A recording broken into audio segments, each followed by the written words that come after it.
The South African Human Rights Commission has raised concerns over the ongoing housing crisis in the Western Cape.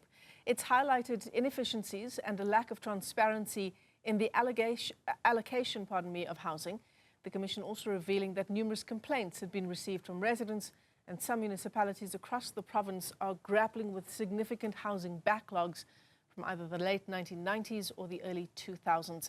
Let's bring in Commissioner Aseza Gungubele. It's great to talk to you. Thanks for joining us, Aseza. And we might perhaps think that these housing issues are maybe contained to Cape Town or the urban areas. But what did you find in your investigations insofar as how widespread it is across the province? Good afternoon, Michelle. Good afternoon to the viewers at home. Thank you for having us. Indeed, Michelle, we had a two-day session with different municipalities in the Western Cape, not really focusing on the metro, but the metro was part of the discussions. We have about 6 district municipalities in the province, 22 municipalities. So, of course, it's spread across, including the rural areas of the Western Cape, that you know, Central Karoo, Southern Cape, West Coast, and also Winelands municipalities. So one of the key issues we found, in fact, we're investigating, we're dealing with the issue of allocation of the houses, the waiting list, also dealing with the Section 10 and B of the Housing Act. That speaks about the ownership of the houses and the 8 years that you can able to sell or not sell the house. So we were dealing that, we're probing that to the municipalities, where we're based on the complaints, as you indicated, that we have received from the people of the Western Cape. I mean, Aseza, these are issues that are probably as old as our democracy, right? The issue of housing allocation. So what the Human Rights Commission was trying to find was more clarity on allocation methods, so how municipalities actually go about using the housing waiting list to allocate properties, the waiting list itself and the transparency there, and housing demand. What was the clarity that you found in respect of those three issues, if anything? Yeah, in fact, we're more focused on the issue because we received complaints. People are saying that, as you might indicated, I've been on the list for the past 24 years. I have not received the house. We received that kind of complaint. So we wanted clarity. I want to understand how does the priority, how does it work to allocate to the house to the applicant. So we get those clarities. But what we found out was we engaging the different municipalities, there's no uniformity in terms of allocation. Each municipality, as much as it might not be outside legislation, but they do their own thing. And of course, there are criteria of what kind of issues they look at before they can see that you are they can allocate house to yourself. So it's different criteria that are using across the provinces. So our suggestion as the Commission is to find a uniformity how do all the municipalities they can be able, in fact, what we're trying to do, we're trying to influence the policy on the national level so that they can be informed in terms of allocating the houses, and the criteria must be similar criteria. In fact, we have been invited by the department to also participate on the symposium that is taking place in this month on the issues of the human settlement. So as you and I are speaking now, because I know that the Provincial Office of the Human Rights Commission reached out to 22 municipalities across the province with these key questions around allocation methods, waiting lists, transparency and housing demands. But only 10, is it 10 municipalities? Yes, provided substantive responses. 12 municipalities failed to reply entirely. Myself, Michelle, I was there facilitating the process with the province. On our way forward, in terms of the steps we'll take next, housing is a very, it talks piece of dignity. We can't allow municipalities, we are oversizing ourselves, our responsibility as a commission to do an oversight in government. So what steps we have taken to the municipality, we write all the municipalities and explain why they did not honor the invitation of the commission as part of our act. Two, what we'll be doing, Michelle, if the municipalities are not able to come forward and come to present or write a written response to the commission on the issues we've raised with them, what we'll do, Michelle, we use our powers invested to us as a commission to subpoena all the municipalities so that we can able to get an adequate response and also understand the issues that are affecting people on the ground, in particular when it comes to the issue of human settlement. Yeah.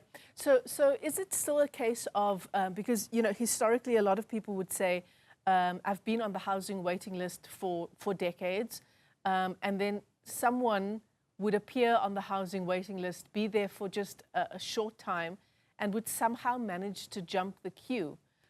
Did you find any clarity on how that happens? Because surely then that involves municipal officials somehow using the waiting list in whichever way they do to help some people jump the queue at the expense of others? In fact, it comes across most municipalities that have taken part, that have participated in the today's session.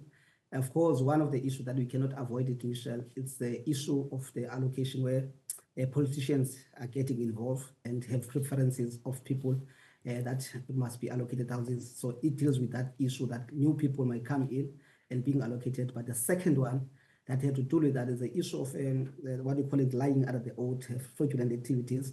Some people, they manipulate, they understand the criteria, how to allocate. Making an example of that, Michelle, it might be saying that if you're above 65-year-old, then you first get first preference to be allocated the house or to be given a house. So what people do, they go and their grannies or their grandparents that are not even living in the province, they take them different provinces, they call it in the Western Cape, we just here there, run the granny.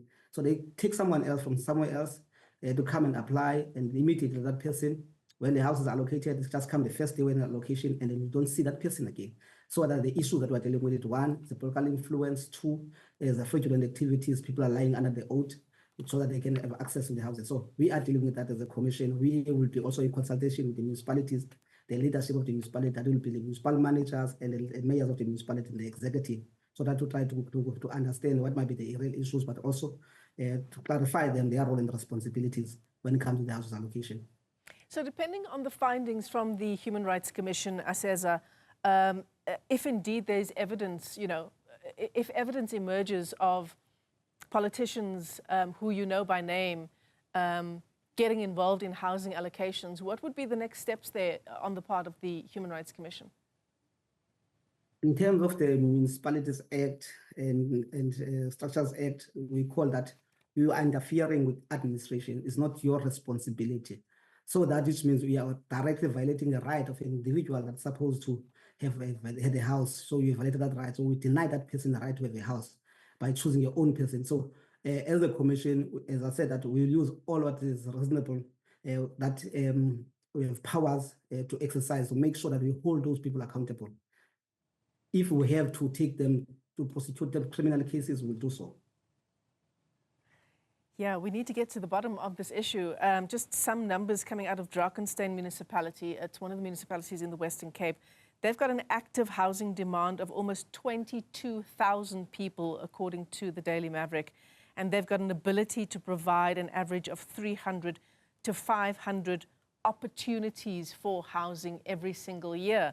And I imagine, Aseza, that the list doesn't, the number on that list, the active housing list, it's difficult, it would seem, to even make a dent in it.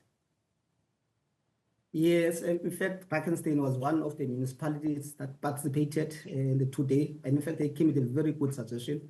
They've indicated that what we have just raised, remember, Drakenstein is a farm, a rural municipality, very vast. They came with a very good suggestion, Michelle, of saying that because of the issue of budget cuts, that we cannot run away with, and the capacity of municipalities. Remember, housing is a competence of national and via the province, municipality just like the implementers. So they were even further suggesting that maybe as we deal with the issue of policy, we should start saying that maybe the municipality can further the PSA do a loan, and of course try to see how they can finance the loan. Remember, the provincial grants give grants to the municipality, and they start paying that grant, but the house is being allocated already. So that's kind of discussion that we had. We're not just only looking on the challenges, but also in the main, we're also trying to find solutions on the issues that are facing human settlement, but not just only in the province of the Western Cape, but we're just also looking broader with the country.